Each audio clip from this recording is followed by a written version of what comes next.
Bonjour et bienvenue sur le podcast de Kimamori qui vous propose de découvrir ou redécouvrir les œuvres littéraires d'hier et d'aujourd'hui, leurs auteurs et leurs traducteurs, par le texte et dans l'oralité. Cette semaine, nous nous laissons ébahir et surprendre par les romans qui donnent vie à des personnages multicentenaires, voire immortels. Hier, l'écrivain argentin Manuel Mujica Lainez a porté nos pas à Venise, dans un extrait de son roman Bomarzo. Restons à Venise. Partons à la découverte des verriers de Murano, dans le roman de Tracy Chevalier, La fileuse de verre, traduit en français par Anouk Nuhoff. Le lecteur accompagne ici, des siècles durant, les familles des célèbres verriers de l'île. En suivant les pas de Orsola Rosso, la fileuse de verre, nous verrons les transformations de son monde au fil du temps et jusqu'à nos jours. La pierre ricoche et saute maintenant 42 ans pour atterrir en 1797. Deux révolutions majeures ont eu lieu. D'abord l'américaine, à laquelle les verriers muranais et la noblesse vénitienne ne peuvent s'intéresser que de très loin. Ensuite la française. Celle-là, plus proche, les laisse moins indifférents. Elle engendre Napoléon Bonaparte, dont aucun Européen n'est autorisé à ignorer l'existence. Son armée marche sur le continent, conquérant des territoires. Lorsqu'elle atteint la Vénétie, elle s'empare de Venise, le joyau de la région. Le Sénat vénitien vote sa propre dissolution. Les sénateurs se défont de leurs robes de velours en fuyant le palais des Doges et la République de Venise n'est plus. Ailleurs, les arts relèvent maintenant du néoclassicisme. On rend partout hommage à l'Antiquité. En Allemagne, Goethe et Schiller sont les chefs de file du classicisme de Weimar. Pourtant, le bouleversement romantique couve déjà. En Angleterre, Wordsworth et Coleridge ont fait connaissance. William Blake a écrit Chants d'innocence et d'expérience. Douée d'un talent inimitable, Jane Austen a commencé à écrire ces deux romans pleins d'esprit que sont Orgueil et préjugés et Raison et sentiment. Sur l'île du Verre, Orsola Rosso tourne et retourne dans la flamme une millefiori bleue semée de fleurs jaunes et blancs. Elle lève les yeux. Elle a maintenant 37 ans. Elle, et ceux qui comptent pour elle, ont vieilli de 8 ans. Leur sort est lié à celui de la cité voisine. Or Venise souffre. Nous allons nous frayer un chemin à travers ces années de souffrance, ralentissant ou accélérant l'allure ici et là, pour éviter de nous appesantir. Quand Orsola apprit que Klingenberg désirait la voir sur le champ, elle ne se précipita pas pour traverser la lagune, même si Domenico était venu jusque dans la cuisine des Rosso, abandonnant sa gondole pour lui délivrer le message. Il était censé la ramener au Fondaco dei Tedeschi.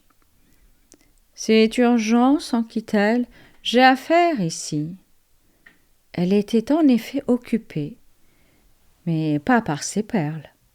Monica, Rosella, Stella et elle avaient récolté toutes les aubergines et les courgettes, ainsi que les tomates, l'ail et les poivrons, les prunes, les poires et les pommes, et s'activaient à les mettre en bocaux ou à les faire macérer dans le vinaigre.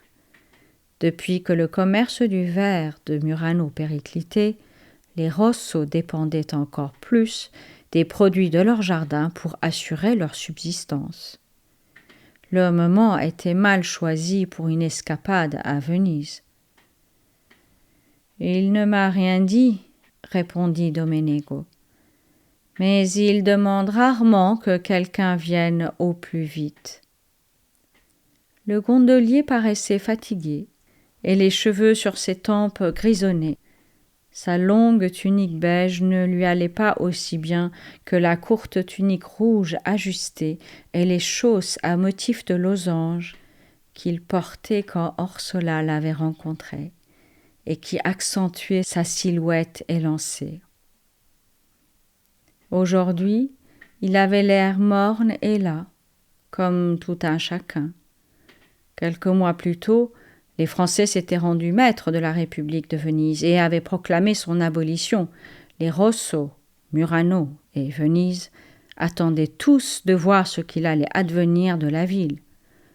Les commandes d'objets et de perles que leur passait Klingenberg s'étaient réduites comme peau de chagrin. Le marchand n'avait pas apprécié l'énorme retard que le lustre et les coupes de Casanova avaient occasionné, et le faisait ainsi savoir aux Rosso. Le temps que Marco regagne la confiance du marchand, Napoléon se profilait à l'horizon. Domenico avait raison. Klingenberg ne l'enverrait pas chercher si ce n'était pas important. Une grosse commande, peut-être. Les Rosso en avaient bien besoin. Orsola essuya le jus de tomate sur ses mains, enleva son tablier éclaboussé, s'excusa auprès des autres et partit pour Venise. L'atmosphère au Fondaco dei Tedeschi était sépulcrale. Les marchands allemands, beaucoup moins nombreux, et ceux qui restaient, attendaient comme toute la ville que Napoléon statue sur leur sort. Jonas, dans l'antichambre, s'employait comme toujours à écrire, même s'il devait y avoir beaucoup moins de choses à consigner depuis que Napoléon avait entamé sa campagne d'Italie et que les échanges commerciaux s'étaient raréfiés. Peut-être faisait-il semblant d'être occupé et, en regardant par-dessus son épaule, ne verrait-elle que des gribouillis. Ils se saluèrent d'un signe de tête, entérinant leur trêve courtoise, maintenant qu'ils avaient de plus grands ennemis à affronter, tels que les Français. Jonas la fit entrer. « Orsola Rosso pour vous, Herr Klingenberg. »« Ah, Signora Orsola, merci d'être venue. » Le marchand se leva et attendit qu'elle s'assoie. Son bureau, toujours confortable, paraissait moins luxueux qu'autrefois. Ses tapis persans étaient usés jusqu'à la trame.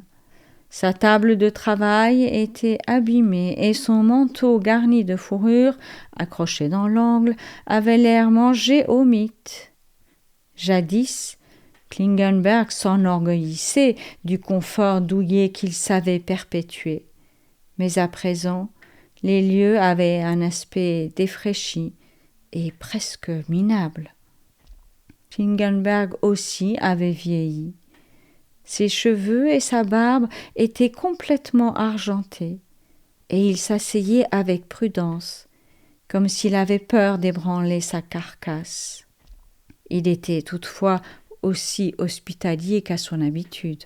« Jonas, du Malvasia et des Bussolai pour notre invité. » Jonas revint bientôt avec une carafe et 2 verres sur un plateau laqué, ainsi qu'un plat en verre rouge contenant les populaires biscuits vénitiens. Orsola les trouva trop secs, même trempés dans le vin, mais vaillamment elle grignota jusqu'au bout celui qu'elle avait pris. « Il me fait la cour, se dit-elle. Que veut-il » S'il demanda des nouvelles de sa mère, de sa fille et de ses frères, son intérêt semblait superficiel. Il reposa son verre brutalement, ce qui fit sursauter Orsola. Klingenberg reposait toujours son verre avec délicatesse. « Vous n'ignorez pas, bien sûr, que nous attendons le verdict du général Bonaparte, quel qu'il soit. On n'a aucune idée de qui gouvernera Venise. Les Français, non? Ils ont pris le pouvoir en mai. Le marchand d'Odelina de la tête. Certains espèrent que la ville restera indépendante. Je n'ose y croire. Le bruit court que Napoléon se servira de Venise et de la Vénétie comme monnaie d'échange lorsqu'il mettra un terme à sa guerre avec les Autrichiens. Orsola ne savait pas grand-chose des Français, sauf qu'ils avaient occupé Venise tout l'été. Elle ne savait rien des Autrichiens, si ce n'est qu'ils parlaient allemand. Vous ne préféreriez pas une domination autrichienne, étant donné leur langue? Klingenberg la gratifia du sourire diplomatique qu'il avait perfectionné au fil des ans. J'ai toujours été le bienvenu ici. J'aime le mode de vie vénitien. Ma fille a épousé un Vénitien. Mes petits-enfants sont vénitiens, même si je leur parle allemand pour qu'ils soient à l'aise dans cette langue. Il se tut. Je ne pense pas que les Autrichiens et les Vénitiens soient bien assortis. Ils ont des tempéraments très différents. Si les Vénitiens sont l'eau, les Autrichiens sont la terre. Et Bonaparte? Le feu. Il conquiert, puis il s'en va. C'est la raison pour laquelle je voulais vous voir. Il va venir? La ville semblait l'attendre depuis des mois. Sa femme, Joséphine. Vraiment? Il est impératif qu'elle ait une bonne impression de Venise. Des bals vont être organisés pour elle. Un opéra, une régate. Elle habitera le Palazzo Pisani Moretta, un des plus beaux. Elle sera couverte de cadeaux, les plus magnifiques que la ville puisse offrir. Des étoffes, des épices, des tableaux, une gondole qui sera transportée jusqu'à Paris, des bijoux. Il la regarda fixement. Elle adore les bijoux. Des marchands du Fondaco dei Tedeschi se sont cotisés pour offrir un cadeau à la femme du général. Nous voulons que vous lui fabriquiez un collier qu'elle ne verra jamais nulle part, et qui lui rappellera toujours Venise et ses maîtres verriers.